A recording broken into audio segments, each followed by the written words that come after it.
وا محمداہ ھذا حسین بالعراء مزمل بالدماء مزمل بالدماء مقتل بالاعضاء بناتک سبایا ذریتک مقتلا۔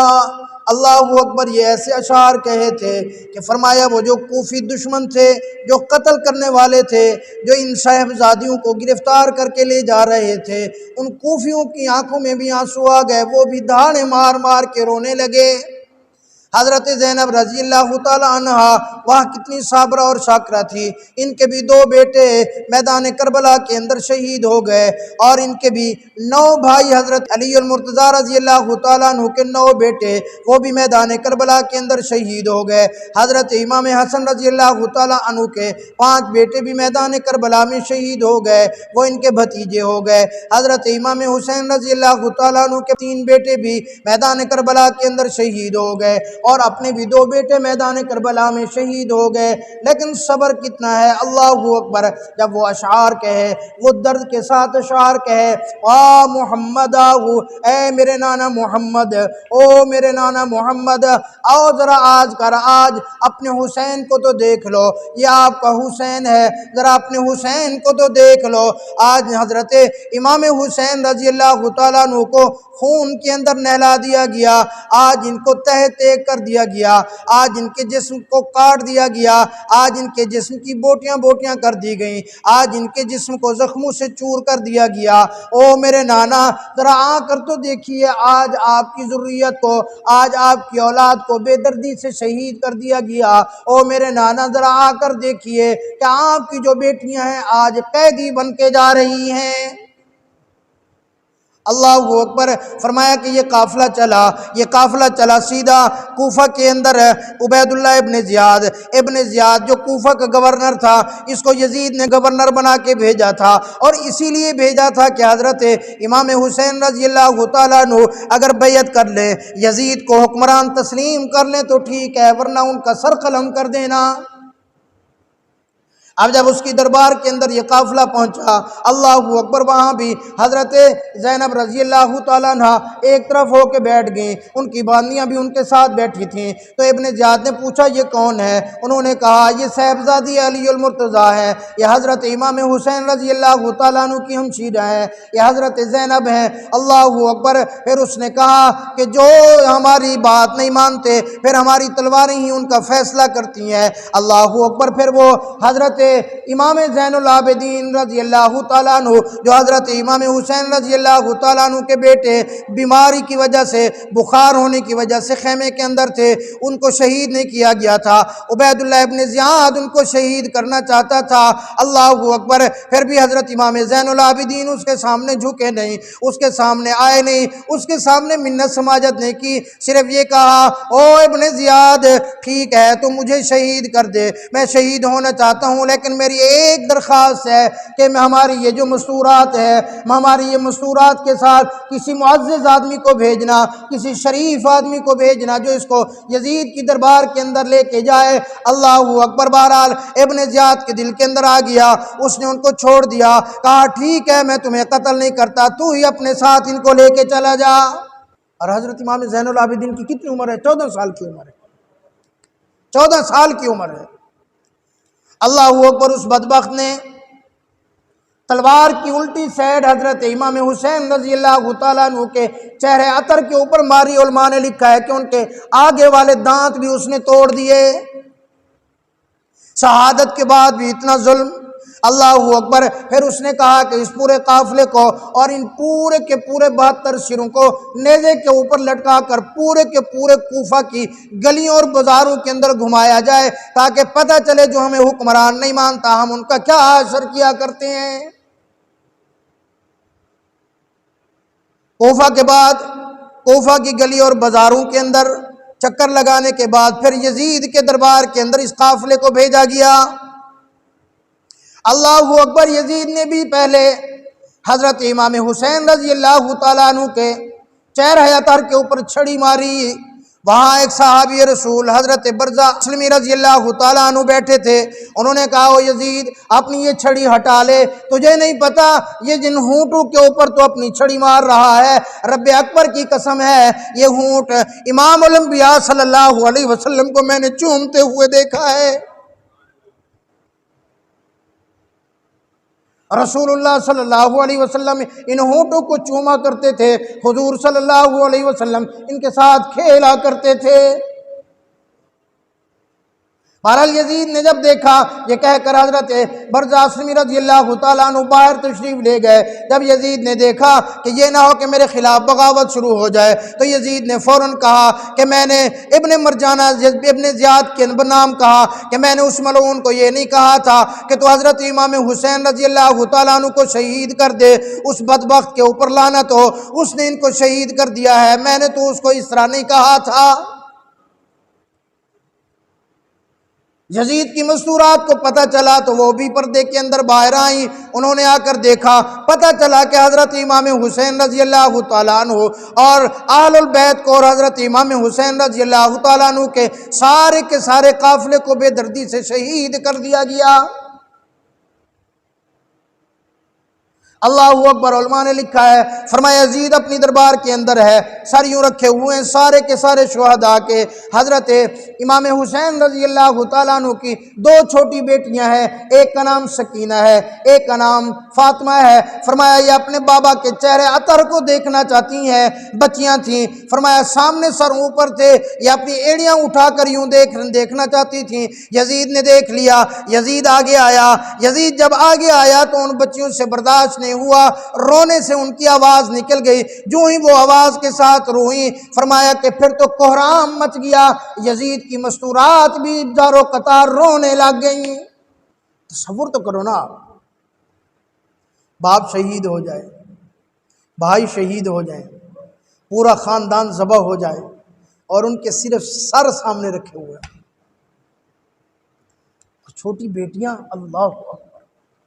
بیٹی تو ویسے بھی اپنے باپ سے محبت کرتی ہے، یہ بیٹیاں بیٹوں سے بہت زیادہ محبت کرتی ہیں. بیٹے بھی کرتے ہیں لیکن جو بیٹیاں محبت کرتی ہیں اور جتنی پیار بیٹیوں پہ آتا ہے اتنی بیٹوں پہ نہیں آتا. اسی لیے فرمایا کہ اگر گھر میں تم کوئی چیز لے کر آؤ تو پہلے اپنی بیٹیوں کو دیا کرو، بعد کے اندر اپنے بیٹوں کو دیا کرو. بیٹیوں کی پیدائش پہ دل کو چھوٹا نہ کیا کرو، یہی ہیں وہ جو آپ کو جنت کے اندر انشاءاللہ لے کے جائیں گے. امام الانبیاء صلی اللہ علیہ وسلم نے ارشاد فرمایا جس مسلمان کی 3 بیٹیاں ہوں، 2 بیٹیاں ہوں اور وہ ان کی پرورش کرے، ان کی صحیح دینی پرورش کرے، ان کی تعلیم و تربیت کا انتظام کرے، اچھی جگہ رشتہ دے کر ان کی شادی کر دے.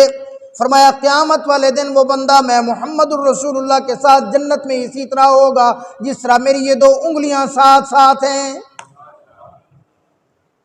صحابی رسول کہتے ہیں کہ اگر میں امام الانبیاء صلی اللہ علیہ وسلم سے پوچھ لیتا یا رسول اللہ اگر ایک بیٹی ہو تو فرمایا امام الانبیاء صلی اللہ علیہ وسلم ایک بیٹی کے بارے میں بھی یہی ارشاد فرما دیتے. فرمایا امام الانبیاء صلی اللہ علیہ وسلم نے جس بندے کے ہاں بیٹی پیدا ہوتی ہے فرمایا اگر وہ تھوڑی سی خوشی کا اظہار کرے کہ اللہ نے مجھے بیٹی عطا فرمائی ہے، فرمایا اللہ ایک فرشتے کو مقرر کر دیتے ہیں. اللہ فرماتے ہیں جا او فرشتہ اس نے اپنی بیٹی کی پرورش کرنی ہے، جب تک یہ بیٹی اس کے ساتھ اس کے گھر کے اندر رہے تو اس کے ہر کام کے اندر اس کا مددگار بن جانا. اسی لیے میرے بھائی بیٹیوں کی پیدائش کے اوپر خوش ہوا کرو، بیٹیوں کی پیدائش کے اوپر غمی نہ کیا کرو، بیٹیوں کی پیدائش کے اوپر دل چھوٹا نہ کیا کرو.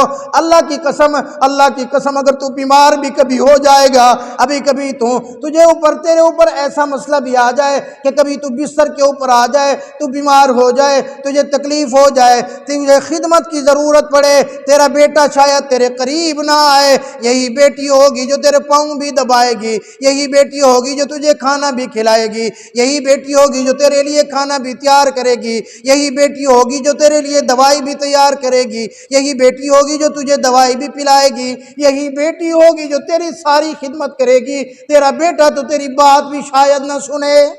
تو میں عرض کر رہا تھا کہ حضرت امام حسین رضی اللہ تعالیٰ عنہ کی دو بیٹیاں، حضرت سکینہ اور حضرت فاطمہ، حضرت سکینہ اور حضرت فاطمہ جب وہ روئیں تو یزید کے پورے گھر کے اندر کوہرام مچ گیا، وہ رونے لگے۔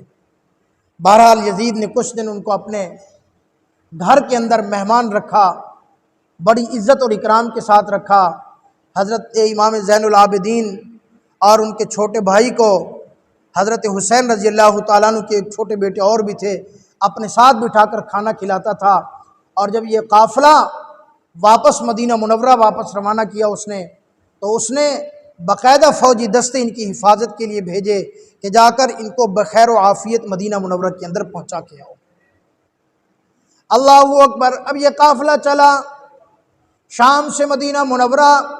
جب یہ قافلہ مدینہ منورہ پہنچا تو مدینہ منورہ کے اندر کوہرام مچ گیا، کیونکہ کئی مہینے پہلے یہ شہادت کا واقعہ ہوا تھا، اور جس دن 10 محرم الحرام کو شہادت امام حسین رضی اللہ تعالیٰ عنہ کا واقعہ ہوا، حضرت عبداللہ ابن عباس رضی اللہ تعالیٰ عنہ نے خواب دیکھا، امام الانبیاء صلی اللہ علیہ وسلم کی زیارت ہوئی، امام الانبیاء صلی اللہ علیہ وسلم کے بار مبارک کھلے ہوئے ہیں، پریشانی کی حالت ہے، ان کے ہاتھ مبارک کے اندر فرمایا ایک مٹی کے اوپر بیٹھ کر ایک بوتل کے اندر خون کو جمع کر رہی ہیں۔ حضرت عبداللہ ابن عباس رضی اللہ تعالیٰ عنہ نے پوچھا یا رسول اللہ کیا ہوا؟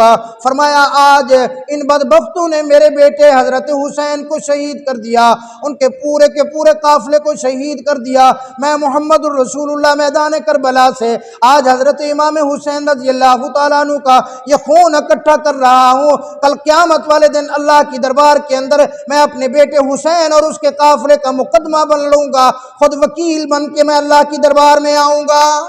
بعد میں جب پتہ کیا گیا تو وہی تاریخ اور وہی وقت تھا شہادت کا جس وقت حضرت عبداللہ ابن عباس رضی اللہ تعالیٰ عنہ نے یہ خواب دیکھا تھا۔ تو جب یہ قافلہ پہنچا کوہرام مچ گیا پورے مدینہ منورہ کے اندر، لوگ دھاڑے مار کے رونے لگے، کیونکہ اس وقت اس روئے زمین کے اوپر، اس آسمان کے نیچے، اس دنیا کے اوپر حضرت امام حسین رضی اللہ تعالیٰ عنہ کے علاوہ کوئی بھی نواسہ پیغمبر صلی اللہ علیہ وسلم دنیا کے اوپر موجود نہیں تھا۔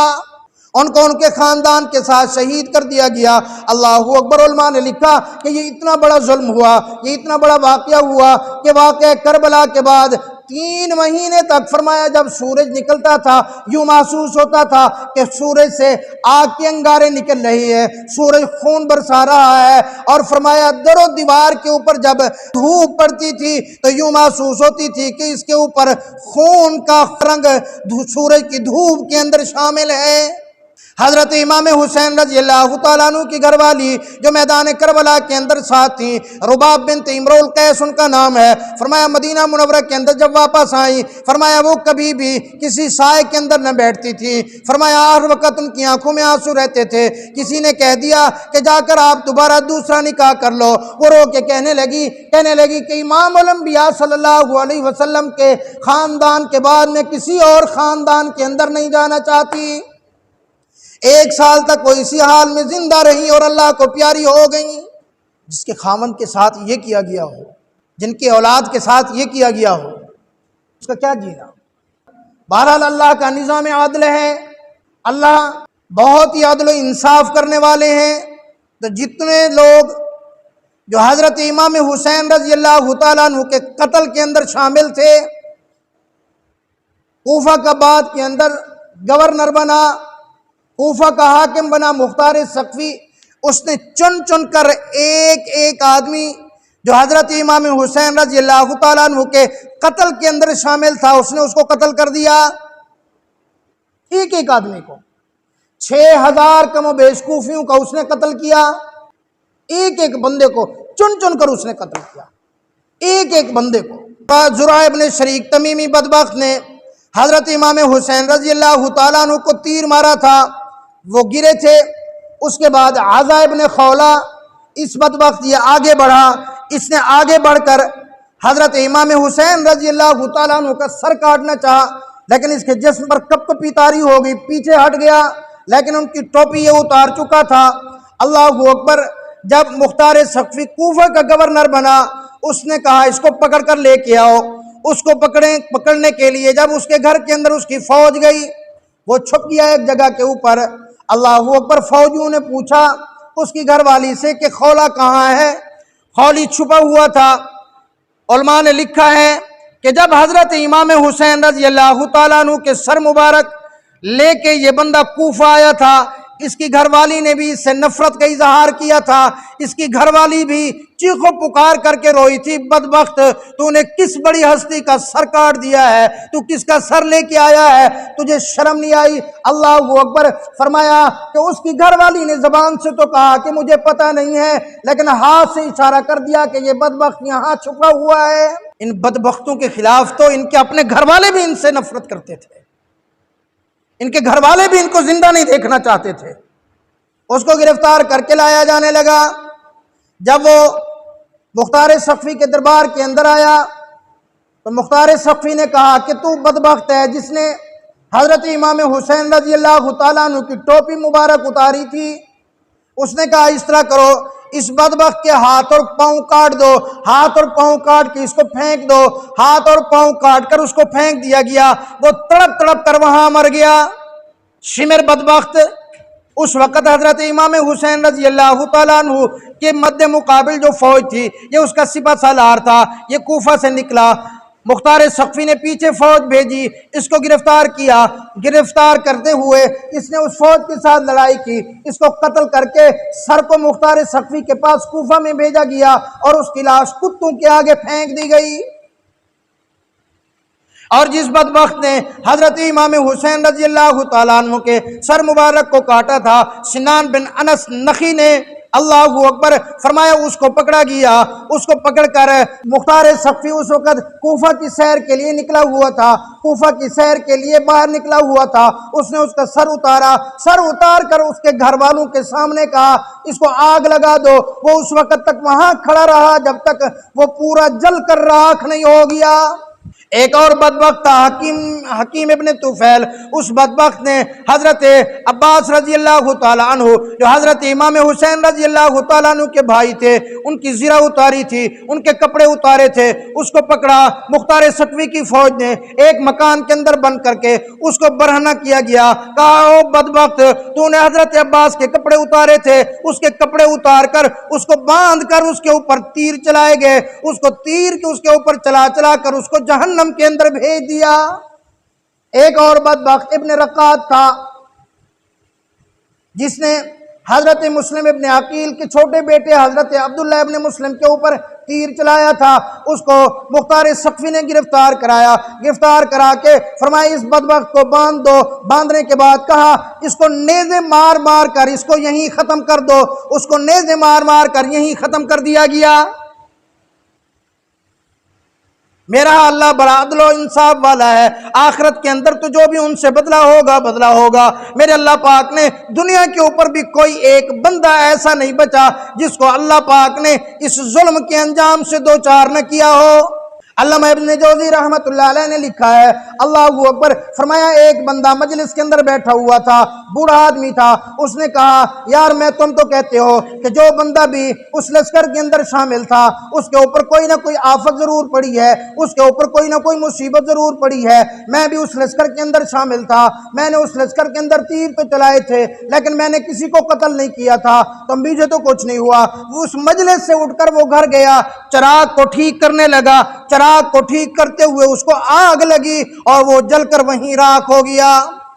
علامہ ابن حجر رحمت اللہ علیہ نے لکھا ہے، فرمایا دمشق کے اندر ایک آدمی ملا، وہ اندھا ہو گیا تھا، وہ بھی امام حسین رضی اللہ تعالیٰ عنہ کے مد مقابل اس لشکر کے اندر موجود تھا۔ اس سے پوچھا گیا کہ ہاں تیرے ساتھ کیا بنی، تو نے کیا کیا؟ اس نے کہا میں اس لشکر کے اندر شامل تھا، میں نے کسی کو قتل نہیں کیا، میں نے ایک دن خواب دیکھا، خواب کے اندر میں نے دیکھا امام الانبیاء صلی اللہ علیہ وسلم موجود ہے، حضور صلی اللہ علیہ وسلم بڑے جلال کے اندر ہے، آپ صلی اللہ علیہ وسلم اپنے ہاتھ مبارک سے حضرت امام حسین رضی اللہ تعالیٰ عنہ کے قاتلوں کا سر قلم کر رہی ہیں.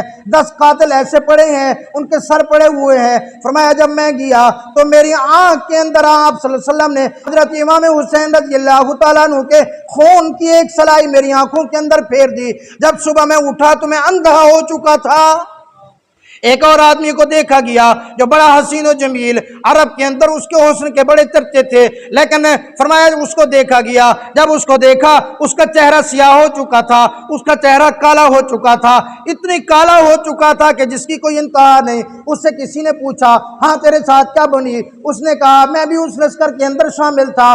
حضرت امام حسین رضی اللہ تعالیٰ عنہ کی شہادت کے بعد میں جب بھی سوتا ہوں 2 آدمی آتے ہیں, مجھے پکڑ کر الٹا لٹاتے ہیں, الٹا لٹا کر مجھے آگ کے قریب لے جاتے ہیں, مجھے اس آگ کے قریب لٹا دیتے ہیں, میرے چہرے کو وہ آگ پہنچتی ہے. ہر رات مجھے میرے ساتھ یہی ہوتا ہے, اس آگ کی وجہ سے یہ میرا چہرہ کالا سیاہ ہو چکا ہے. حضرت امام حسین رضی اللہ تعالیٰ عنہ کے چھوٹے بیٹے حضرت علی الاصغر, ان کو اٹھایا, یہ گود کے اندر اٹھایا, فرمایا ظالمو ہمارے ساتھ تمہاری دشمنی ہو سکتی ہے, اس معصوم کے ساتھ تو تمہاری کوئی دشمنی نہیں. ابن الموقت کوفی بدبخت نے تاک کے تیر مارا, اس چھوٹے عبداللہ علی اصغر کو یوں یہاں لگا, ان کا چہرہ یوں لڑک گیا. حضرت امام حسین رضی اللہ تعالیٰ عنہ نے ان کا خون یوں اپنے چلو میں لے کر آسمان کی طرف بلند کیا, کہنے لگے اللہ اگر تو اس حال میں راضی ہے تو حسین بھی راضی ہے. اس ابن الموقت بدبخت جس نے یہ تیر مارا تھا, فرمایا کہ اس کو ایسی بیماری لگی کہ اس کی پشت کے اوپر سردی سخت لگا کرتی اور اس کے پیٹ کو سخت گرمی لگتی تھی. یہ پانی پہ پانی پیتا تھا, لوگ اس کو ستو اور دودھ پلاتے, پانی اتنا اس نے پیا اس کی پیاس نہیں بجھی کہ اتنا پانی پیتے پیتے اس کا پیٹ پھٹ گیا اور ظالم وہیں جہنم میں پہنچ گیا. اور جو سب سے بڑا ابن زیاد جو کوفے کا گورنر تھا, موصل کے اندر موجود تھا, مختار ثقفی نے بہت بڑا لشکر بھیجا اس کے مقابلے میں, اس کے لشکر کے ساتھ جا کر جنگ ہوئی. وقت نہیں ہے نا کہ اتنی تفصیل, اسی لیے میں آپ کو سرسری یہ باتیں بتا رہا ہوں. میرے اللہ نے انصاف کیا ہے دنیا کے اوپر بھی, اور قیامت تک انشاءاللہ ان کو قبر کے اندر جہنم کی آگ پہنچتی رہے گی, اور وہ قیامت والے دن بھی اس کا پورا حساب دیں گے. بولا نا انشاءاللہ. تو وہ ابن زیاد اس کے مقابلے کے اندر لشکر گیا, اس کے پاس بھی بہت بڑا لشکر تھا, سارا دن جنگ ہوئی. آخر مختار ثقفی کا لشکر غالب آیا, عبید اللہ ابن زیاد کو قتل کیا گیا, اس کا سر کوفہ کے اندر لایا گیا. جب کوفہ کے اندر اس کا سر لایا گیا, اس کے ساتھ اور بھی بہت سارے بدبخت تھے جو قتل حضرت امام حسین میں شامل تھے. سارے سر اس قصر کے اندر, محل کے اندر جو لائن میں رکھے گئے. لکھا ہے مورخین نے وہاں ایک سانپ کہیں سے خوفناک سانپ نکلا, اس کی بڑی ہیبت تھی اس سانپ کی. وہ سانپ آیا, سارے سر عبور کرتا کرتا عبید اللہ ابن زیاد کے سر کے قریب آیا, اس کے ناک کے اندر داخل ہو گیا, اس کے دماغ میں رہا, پھر اس کے منہ کے راستے سے نکل گیا, تھوڑی دیر بعد پھر داخل ہوا, پھر منہ سے نکل گیا, 3-4 مرتبہ یا کئی مرتبہ اسی طرح گیا, پھر وہ سانپ غائب ہو گیا. یہ جو محل تھا نا, بڑی عجیب تاریخ کے اندر چیزیں لکھی ہوئی ہیں. یہ جو محل تھا نا حضرت امام حسین رضی اللہ تعالیٰ عنہ کا, سر مبارک جس محل کے اندر آ کر عبید اللہ ابن زیاد کے سامنے رکھا گیا, فرمایا اس محل کے اندر جو بھی حکمران آیا اس کا سر قلم ہوا, جو بھی حکمران آیا اس کا سر قلم ہوا. حضرت امام حسین رضی اللہ تعالیٰ عنہ کا سر آیا عبید اللہ ابن زیاد کے سامنے. عامر اللیثی جو وہاں خادم تھے, توجہ سے, حضرت امام حسین رضی اللہ تعالیٰ عنہ کا سر آیا عبید اللہ ابن زیاد کے سامنے. پھر عبید اللہ ابن زیاد قتل ہوا, اس کا سر آیا مختار ثقفی کے سامنے. پھر مختار ثقفی قتل ہوا اسی محل کے اندر, اسی جگہ جس جگہ حضرت امام حسین رضی اللہ تعالیٰ عنہ کا سر آیا تھا. مختار ثقفی قتل ہوا, اس کا سر آیا مصعب ابن زبیر کے سامنے، مصعب ابن زبیر پھر قتل ہوا، اسی جگہ اس کا سر آیا عبد الملک بن مروان کے سامنے۔ اب جب مصعب کا سر رکھا تھا، وہ جو خادم تھا نا جس نے یہ پانچوں سر دیکھے ہوئے تھے، اس محل میں رہتا تھا، اس کے جسم پر یوں کپ کپی تاری ہو گئی۔ عبد الملک نے پوچھا کیا بات ہے؟ اس کی آنکھوں میں آنسو آ گئے، کہنے لگا کیوں روتا ہے؟ اس نے کہا تجھے نہیں پتا، جب سے اس محل کے اندر نواسہ رسول امام حسین رضی اللہ تعالیٰ عنہ کا سر آیا ہے عبید اللہ ابن زیاد کے سامنے، میں نے حضرت امام حسین رضی اللہ تعالیٰ عنہ کا سر اقدس بھی یہاں دیکھا، پھر عبید اللہ ابن زیاد کا کٹا ہوا سر بھی یہاں دیکھا، اس کے بعد جو حکمران تھا مختار سقفی، اس کا سر بھی کٹا ہوا یہاں دیکھا، اس کے بعد حکمران تھا مصعب ابن زبیر، میں نے اس کا سر کاٹا ہوا بھی یہاں دیکھا، اب تو حکمران ہے، تیرے سامنے مصعب ابن زبیر کا سر ہے، اب میرے جسم کے اوپر کپ کپی ہے، پتہ نہیں تیرے ساتھ کیا ہوتا ہے۔ عبد الملک بن مروان فوراً اٹھا، اس نے کہا اس محل کو گرا دو، کیونکہ جس محل کے اندر حضرت امام حسین رضی اللہ تعالیٰ عنہ کا سر مبارک لایا گیا، وہ محل بھی اتنا منحوس ہے کہ اس میں کوئی حکمران نہیں ٹک سکتا، اس نے اس محل کو گروا کر پورا اس کے زمین کے برابر کرا دیا۔ اور یزید اپنی کرسی کی خاطر حضرت امام حسین رضی اللہ تعالیٰ عنہ کو شہید کرایا۔ بہت سارے لوگ کہتے ہیں جی یزید کا کوئی ہاتھ نہیں تھا، یہ تو قتل کیا تھا ابن زیاد نے۔ بھائی جیسے ہی یزید کرسی کے اوپر تخت کے اوپر بیٹھا، اس نے پہلا حکم دیا مدینہ منورہ کے گورنر کو، کہا کہ حضرت امام حسین رضی اللہ تعالیٰ عنہ، حضرت عبداللہ ابن زبیر رضی اللہ تعالیٰ عنہ، حضرت عبداللہ ابن عباس رضی اللہ تعالیٰ عنہ سختی کے ساتھ ان سے بیعت لو۔ دوسرا اس نے حکم کیا کہ اگر یہ بیعت نہ کریں تو ان کا سر قلم کر دو۔ لوگ کہتے ہیں کہ یزید کا کوئی تعلق ہی نہیں۔ اور جب حضرت امام حسین رضی اللہ تعالیٰ عنہ کی شہادت ہوئی، اس کے بعد ایک دن بھی یزید سکون کے ساتھ نہیں رہا، ایک دن بھی۔ اس تخت کے اوپر کیسے سکون کے ساتھ بیٹھ سکتا تھا جس تخت کے نیچے نواسہ رسول صلی اللہ علیہ وسلم کا خون آ جائے؟ بہت بڑے لوگ آئے جو کہتے تھے ہماری کرسی بڑی مضبوط ہے، اور یہ یزید بدبخت کتنی عرصہ زندہ رہا؟ 3.5 سال اس کی حکومت ہے، بس 35 36 یا 37 سال کی عمر کے اندر یہ مر گیا، اور یہ ایک خطرناک خوفناک ترین بیماری کے اندر ملوث ہوا اور مر گیا۔ کہتے ہیں کہ حضرت امام حسین رضی اللہ تعالیٰ عنہ کی شہادت کے بعد اس کو کبھی سکون نہیں آیا، ہر طرف سے بغاوت ہونے لگی، ہر بندہ کہتا تھا کہ حضرت امام حسین رضی اللہ تعالیٰ عنہ کا ہمیں بدلہ چاہیے۔ بغاوتیں شروع ہو گئیں۔ 3 سال کی حکومت اس نے صرف کی۔ لکھا ہے کچھ علماء نے کہ اس وقت تو یزید نے جو کیا، بعد کے اندر یزید کو بھی بڑا پچھتاوا تھا کہ حضرت امام حسین رضی اللہ تعالیٰ عنہ کو شہید کرا کے میں نے بہت بڑا جرم کیا ہے۔ اور جب یزید دیکھو نا، حضرت حسین آج بھی زندہ باد ہے۔ حضرت حسین، سب بولو حضرت حسین، بلند آواز سے حضرت حسین، حضرت حسین۔ ہر مسلمان چاہتا ہے کہ میرا حشر قیامت والے دن حضرت امام حسین رضی اللہ تعالیٰ عنہ کے ساتھ ہو۔ آپ بھی سارے چاہتے ہیں نا۔ ایک بزرگ تھے، ان کے ساتھ کوئی آدمی بحث کرنے لگا کہ یزید حق پر تھا یا حضرت امام حسین رضی اللہ تعالیٰ عنہ حق پر تھے، تو ان بزرگوں نے فرمایا، حضرت سید عطا اللہ شاہ بخاری رحمۃ اللہ علیہ تھے، فرمایا میں تجھے اس کے اوپر بحث نہیں کرتا، میں تجھے جواب نہیں دیتا، میں اللہ سے دعا کرتا ہوں، تو بھی دعا کر، اللہ قیامت والے دن میرا حشر حضرت امام حسین کے ساتھ ہو اور تیرا حشر یزید کے ساتھ ہو۔ اس نے کہا جی یہ نہیں ہو سکتا۔ اس نے کہا یہی تو حضرت امام حسین رضی اللہ تعالیٰ عنہ کے حق پر ہونے کی دلیل ہے۔ تو حضرت حسین آج بھی کیا ہے؟ زندہ باد ہے۔ یزید کا نام آج ایمانداری سے بتاؤ، آپ میں سے کوئی بندہ اپنی اولاد کا نام یزید رکھے گا؟ کوئی اپنے بیٹے کا نام یزید رکھے گا؟ پوتے کا نام، نواسے کا نام، بھتیجے کا نام، بھتیجی کا نام، پوتی کا نام، پوتے، کوئی بندہ یزید رکھے گا؟ نہیں رکھے گا۔ کیوں؟ کہ اس کے بعد یزید قیامت تک ایک گالی بن چکا ہے، اور حضرت امام حسین رضی اللہ تعالیٰ عنہ اس وقت بھی حق پر تھے، اس وقت بھی زندہ باد تھے، آج بھی زندہ باد ہیں، قیامت تک زندہ باد ہیں۔ جب یزید فوت ہوا، جلدی جلدی اس کی قبر بنائی گئی، اور اس میں بھی مورخین نے لکھا کچھ نے لکھا حوران میں ہے اس کی قبر، کچھ کہتے ہیں قادسیہ میں ہے اس کی قبر، آج تک اس کی قبر کا کوئی پتہ نہیں ہے۔ کچھ مورخین نے لکھا جہاں اس کی قبر تھی اس وقت وہ قبر گندگی کا ڈھیر بن چکی تھی۔ اور یزید کے بعد یزید کے بیٹے کو تخت کے اوپر بٹھایا گیا۔ سنو، یہ بہت بڑی عبرت ہے۔ یزید کے بیٹے کو تخت کے اوپر بٹھایا گیا، 19 سال اس کی عمر ہے، جوانی ہے، اور 64 لاکھ مربع میل کے اوپر یہ حکومت تھی، آدھی دنیا سے بھی زیادہ کی حکومت۔ 40 دن وہ تخت کے اوپر بیٹھے، 40 دن، کتنی؟ اس کے بعد سارے خاندان والوں کو بلایا۔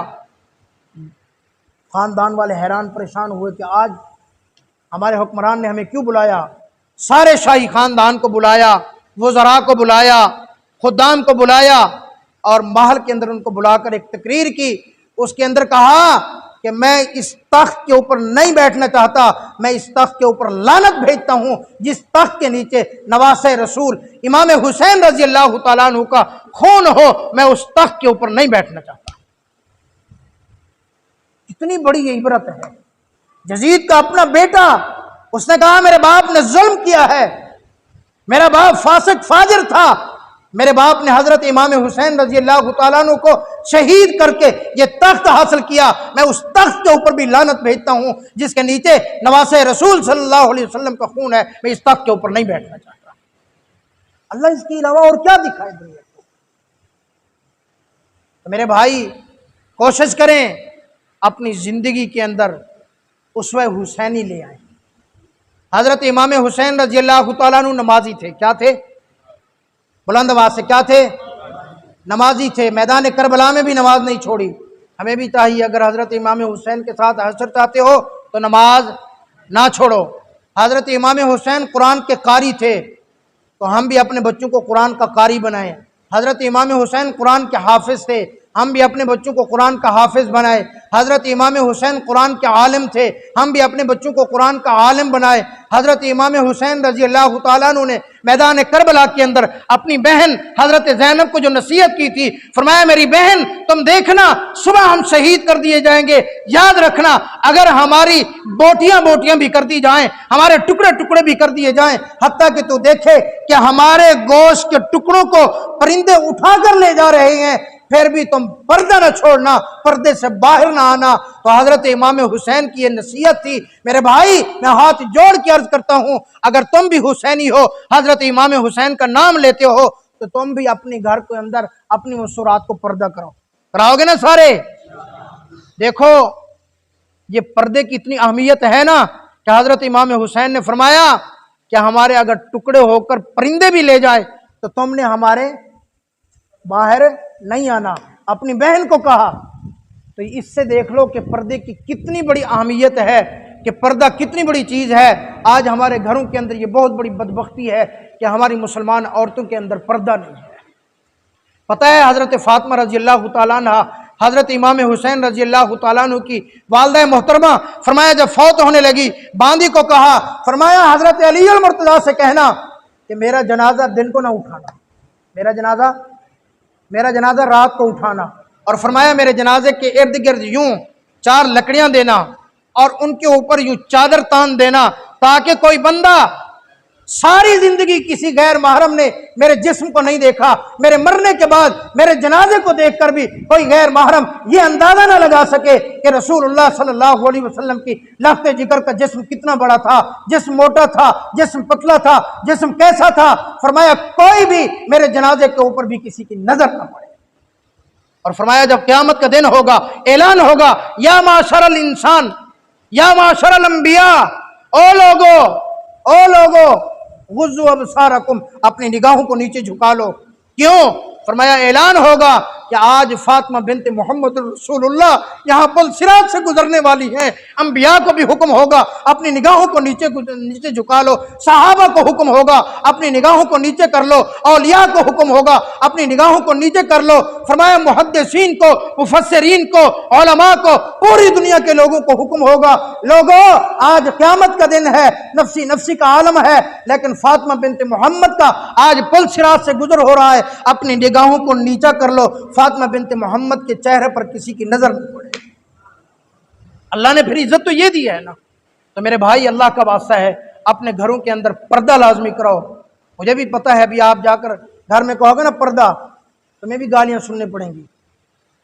حکمت کے ساتھ، بصیرت کے ساتھ، محبت کے ساتھ اپنی مستورات کو تبلیغی جماعت کے ساتھ وقت لگواؤ، مستورات کی جماعت کے ساتھ وقت لگاؤ، ان کا ذہن بناؤ۔ اللہ کی قسم یہ زندگی چند روزہ ہے، پتہ نہیں ہے آج یا کل ہم نے چلا جانا ہے، اور یہ جو ایک ایک بات ہے اس کا آگے ہم سے پوچھا جائے گا۔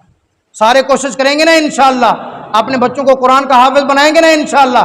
کون کون اپنے بچوں کو قرآن کا حافظ بنائے گا؟ کوشش تو کریں گے نا۔